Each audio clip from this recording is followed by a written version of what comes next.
तो दोस्तों आप लोग फ्लाइंग बीस्ट यानी कि गौरव तनेजा और ऋतु राठी को तो जानते ही हैं और इन लोगों के बीच अभी कुछ अच्छा नहीं चल रहा है।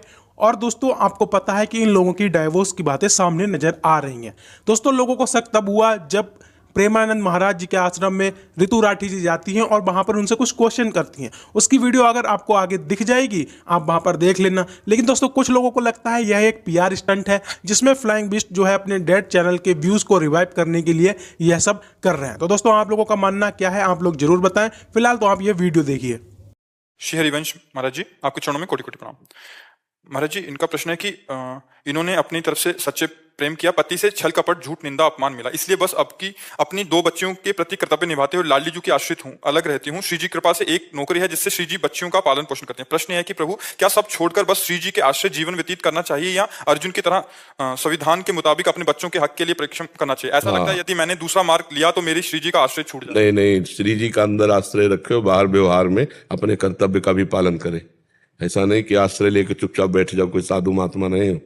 गृहस्थ हो, गृहस्थ में बच्चों के अधिकार अनुसार उसके पिता से उसकी संपत्ति उनको दिलाए, कानूनी कार्रवाई भी होती है ना। तो जब बच्चियां पैदा किया है तो अब कर्तव्य, मान लो आप अलग हो गए हैं पर आप उन बच्चों की माँ हैं और उन बच्चों का पिता वो है, तो वो संपत्ति का अधिकार रखती हैं बच्चियां।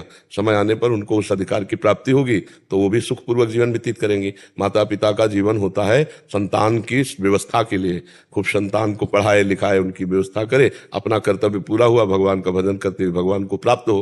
तो इसमें कोई बाबा जी थोड़ी है कि हम अब भगवान के सहारे बैठ गए। अंदर से भगवान का सहारा, बाहर से कर्तव्य है। गृहस्थी में कर्तव्य कर्म को देखना चाहिए अपने अधिकारानुसार। उसमें ऐसा नहीं कि अब जो होगा सो फिर वो बच्चे हैं बच्चियां हैं, ये बात है। अब मान लो हम लोगों के पास आज ना आवे तो हम भूखे रहकर भी कीर्तन करेंगे, क्योंकि हम लोगों को यही ट्रेनिंग दी गई है, यही शिक्षा दी गई है। सहना है, भगवान जैसे रखे वैसे रखना है। लेकिन गृहस्थी में कर्तव्य कर्म है, उसमें अंदर से भगवान का सहारा है और बाहर से अपने कर्तव्य कर्म को करना है। अर्जुन जी कह रहे मैं भिक्षा मांग के खाऊंगा, भगवान कह रहे नहीं, युद्ध करो, तुम्हारे लिए युद्ध रूपी कर्तव्य है। तो अपने कर्तव्य का पालन करते हुए भगवान के भरोसे रहना चाहिए। अगर भगवान का भरोसा लेकर केवल ऐसे बैठ गए और अपने कर्तव्य का पालन नहीं किया तो आपने सही भगवान की आज्ञा को नहीं माना। भगवान अर्जुन से यही कह रहे हैं कि मामनुष्यमर युद्ध च, मेरा स्मरण करो और अपने कर्तव्य का पालन करो। गृहस्थ धर्म और विरक्त धर्म अलग अलग दो धर्म है। निवृत्ति मार्ग का अलग सिद्धांत, प्रवृत्ति मार्ग का अलग सिद्धांत है। किसका प्रश्न है तो आप समझ पा रहे हैं? हाँ, आश्रय तो नहीं छूटेगा ना? नहीं करे अंदर से कहीं आश्रय ना छूट जाए इन सब करते। अंदर से आश्रय भगवान का रखिए, बाहर से प्रयत्न कीजिए। अर्जुन तो मार काट वाला उपदेश ग्रहण कर रहे हैं, सबकी गर्दनें उतारनी है, काटना है। आपको ऐसा कुछ लड़ना झगड़ना तो है नहीं। अगर बच्चे थोड़ा सयाने हो तो उनको उनके पिता के हक को दिला दीजिए, क्योंकि तभी उनका जीवन थोड़ा सुव्यवस्थित हो पाएगा। क्योंकि आपके पास इतनी सामर्थ्य तो दिखाई नहीं दे रही कि आप इतने सक्षम हो कि अपनी पुत्रियों को सब, तो उनके पिता के पास तो संपत्ति होगी ही ना। प्रभु मैंने मेरी नौकरी है, नौकरी के उससे पाल सकती हूँ बच्चों को, तो अच्छे पैसे मिलते हैं तो फिर जरूरत नहीं है, फिर तो आप समर्थ हैं, आप अपने बच्चों को पढ़ा लिखा करके आप उनको फिर अच्छी नौकरी दिला सकते हैं। तो इसमें ये दिक्कत है प्रभु की नौकरी मेरी भी जिंदगी भर नहीं रही। एज अ मतलब मदर होने के नाते दोनों बच्चों को पालने के लिए मुझे उनको टाइम देना पड़ेगा, तो शायद मुझे अपनी नौकरी छोड़नी पड़े। हाँ, पर कुछ तो ऐसी संपत्ति तो एकत्रित कर ही लीजिए जिससे उनके बच्चों का भविष्य उज्जवल हो जाए, क्योंकि आजकल पढ़ाई लिखाई में बहुत पैसा लगता है। और बच्चे में कोई भेद नहीं, बच्चियां पढ़ लिख कर देखो, स्त्री ही तो हमारे देश की राष्ट्रपति है। देखो लड़कियां राइफल लिए हुए बॉर्डर पे खड़ी, किस बात में कम है पुरुष से? तो बच्चा बच्ची का भेद तो रखना नहीं चाहिए।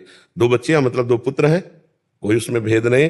पढ़ा लिखा करके उनको अच्छे वो अपने अनुकूल वर वरण कर ले और बढ़िया गृहस्थी में जीवन व्यतीत है, कोई बात शोक की बात नहीं। अगर आपके पास ऐसे देखो समस्याएं कई तरह की होती है, बड़ा संकटपूर्ण जीवन है, कभी भी कुछ भी कहीं भी। अब वो तो संपत्ति अगर उनको पिता की सहयोगी तो और ज्यादा उनको सहयोग मिल जाए। अगर आपके पास ऐसी पर्याप्त संपत्ति है तो फिर कोई किसी से फिर क्या लड़ाई झगड़ा करने की जरूरत है। बच्चों को पढ़ा लिखा कर आप उनको उनकी योग्यता प्रदान कर सके, इतनी संपत्ति है आपके पास वर्तमान में।